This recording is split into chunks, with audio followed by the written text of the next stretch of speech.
తెలంగాణలో private engineering కాలేజీల తీరుపై హైకోర్టు ఆగ్రహం వ్యక్తం చేసింది. కాలేజీల్లో సదుపాయాలు, అధ్యాపకుల కొరతపై కోర్టు సీరియస్ అయింది. కేవలం పేపర్లలోనే సదుపాయాలు, స్టాఫ్ ఉన్నట్లు చూపిస్తున్నాయి కాలేజీ యాజమాన్యాలు. కానీ వాస్తవ పరిస్థితి మాత్రం దీనికి విరుద్ధంగా ఉంది. వేలకు వేలు ఫీజులు వసూలు చేసే కాలేజీలు నాణ్యమైన చదువు అందించడంలో మాత్రం నిర్లక్ష్యంగా వ్యవహరిస్తున్నాయి. ఇదే విషయంపై హైకోర్టు మండిపడింది. తెలంగాణలో ఇంజనీరింగ్ కాలేజీల ప్రమాణాలు పరిశీలించేందుకు ప్రత్యేక కమిటీ ఉంది. ఈ కమిటీ ఎప్పటికప్పుడు తనిఖీలు చేస్తున్నా పరిస్థితిలో మాత్రం మార్పు రావటం లేదు. కొన్ని కాలేజీల యాజమాన్యాలు అటెండెన్స్ రిజిస్టర్లో ఫ్యాకల్టీ ఉన్నట్లు చూపి మాయ చేస్తున్నాయన్న విషయాన్ని తెలంగాణ అడ్వకేట్ జనరల్ హైకోర్టు దృష్టికి తీసుకువెళ్లారు. దీనిపై స్పందించిన హైకోర్టు అలాంటి కాలేజీల్లో తనిఖీలు నిర్వహించి చర్యలు తీసుకోవాలని స్పెషల్ కమిటీకి సూచించింది. వేలకు వేలు ఫీజులు వసూలు చేస్తున్నా ఎందుకీ నిర్లక్ష్యం?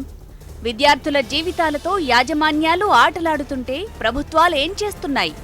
ప్రైవేటు యాజమాన్యాలకు బుద్ధి చెప్పేదెప్పుడు?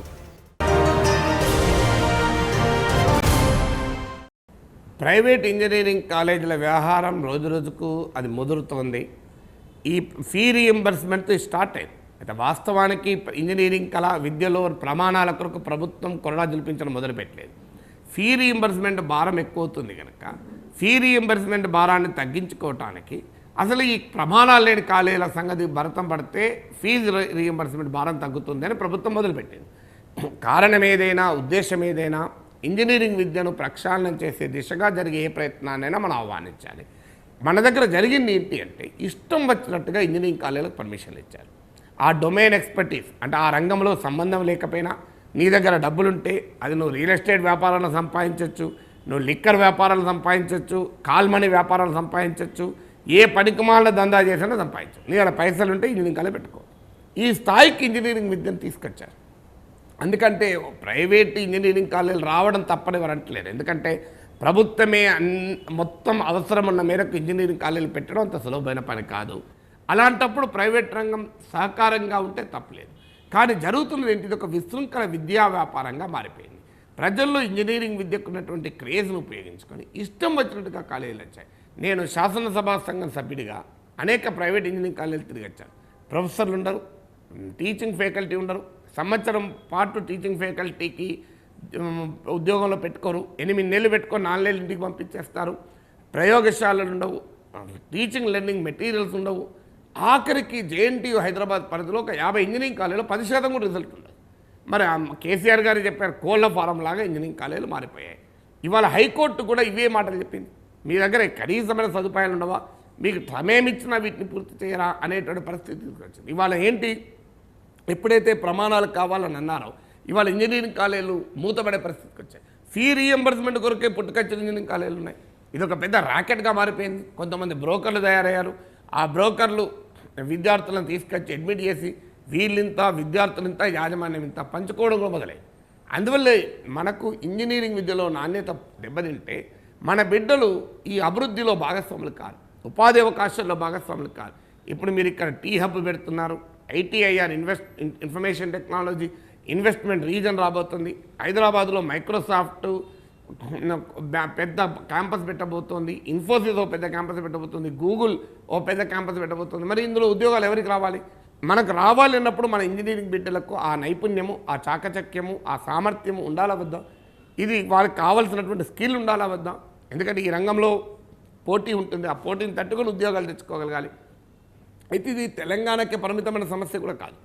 ఆంధ్రప్రదేశ్లో ఈ సమస్య ఉంది, భారతదేశంలో ఉంది. Associated Chamber of Commerce and Industry ASSOCHAM అని చెప్పిన నివేదికలో చెప్పింది ఏంటంటే భారతదేశ వ్యాప్తంగా ఇంజనీరింగ్ గ్రాడ్యుయేట్లో కేవలం 10% మాత్రమే ఇవాళ ఎంప్లాయబుల్ అంటే ఉద్యోగానికి ఉపయోగపడే వాళ్ళు ఉన్నారట.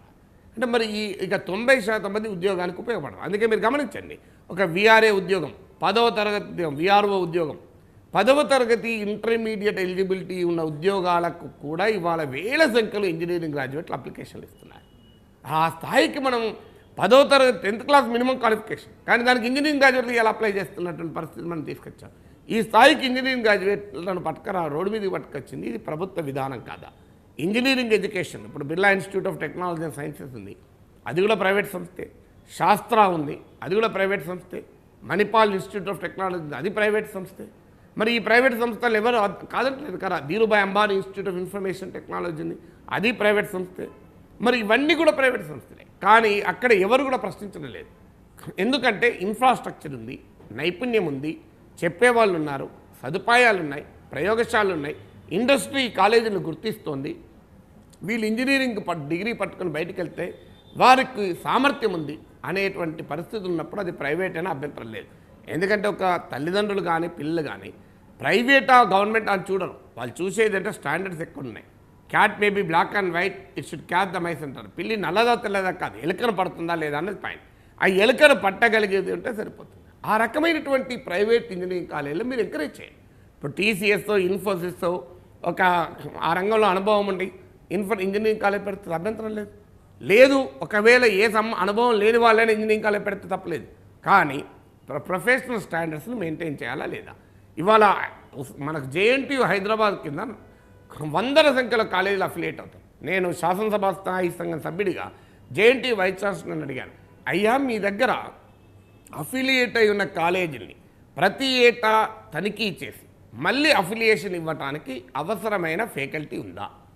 నిజంగా కనుక జేఎన్టీయూ హైదరాబాద్ కనుక ఆ పని చేస్తే జేఎన్టీయూలో పాఠాలు చెప్పడానికి ఫ్యాకల్టీ ఉండాలి, ఇన్స్పెక్షన్కే సరిపోదు. జేఎన్టీయూ వైస్ ఛాన్సలర్ అంగీకరించారు, నిజమే సార్ మీరు చెప్పింది, మీ తెలవందేముంది అన్నాడు. అంటే ఆ స్థాయిలో మీరు కళ్ళు మూసుకొని ఏ నిబంధనల పర్యవేక్షణ లేకుండా, ఏ ప్రమాణాల నియంత్రణ లేకుండా మీరు సర్టిఫికెట్లు ఇచ్చేస్తున్నారు. వాళ్ళు ఎవ్రీ ఇయర్ రెన్యువల్ చేసుకుంటున్నారు. ఇలా ఏఐసిటీలో పర్మిషన్ రావాలంటే డబ్బులు ఖర్చు పెట్టాలి, లంచాలు ఇస్తే ఏఐసిటీ పర్మిషన్ ఇస్తుంది. ఇక మెడికల్ ఎడ్యుకేషన్ లేదు, ఇంకా దారుణం. డాక్టర్లను అరువు తెచ్చుకుంటారు, పేషెంట్లను అరువు తెచ్చుకుంటారు, పారామెడికల్ సిబ్బందిని అరువు తెచ్చుకుంటారు. మెడికల్ కౌన్సిల్ ఆఫ్ ఇండియా వాళ్ళ ఇన్స్పెక్షన్ ఉందంటే అందరినీ అద్దెకు తెచ్చుకుంటారు. ఆ టైంకు మనకు మున్నాబాయి ఎంబీబీఎస్ లాగా మనకు వాళ్ళందరూ వచ్చి అక్కడ ఉంటారు. టైంకి ఇన్స్పెక్షన్ అయిపోయాక వాళ్ళు వెళ్ళిపోతారు. మరి ఆ రకమైన పరిస్థితి ఇవాళ ఇంజనీరింగ్ కాలేజీల్లో మీ దగ్గర ఉన్న ఫ్యాకల్టీ లిస్టు మీరు వెబ్సైట్లో పెట్టండి, ఆన్లైన్లో పెట్టండి. ఎక్కడెక్కడ రిపీట్ అవుతున్నారో తేలిపోతుంది కదా. ఒకే ప్రొఫెసరు 4 చోట్ల కనబడతాడు మనకు లిస్టులో. ఆ పరిస్థితి ఎందుకుంది? అందువల్ల ఇంత దారుణంగా ఇంజనీరింగ్ ఎడ్యుకేషన్ దిగదార్చింది మన ప్రభుత్వాలు, విధానాలు, మన విశ్వవిద్యాలయాల పర్యవేక్షణ. దీన్ని ఇప్పటికైనా మార్చకపోతే లక్షలాది మంది బిడ్డలకు మనం అన్యాయం చేసిన వాళ్ళమవుతాం. ఎంతో ఆశతో ఇంజనీరింగ్లో చేరితే రోడ్డు మీదకి వచ్చి 10వ తరగతి వాళ్ళు చేసే ఉద్యోగాల కొరకు పోటీ పడాల్సిన కర్మను మీరు ఎందుకు తీసుకొస్తున్నారు?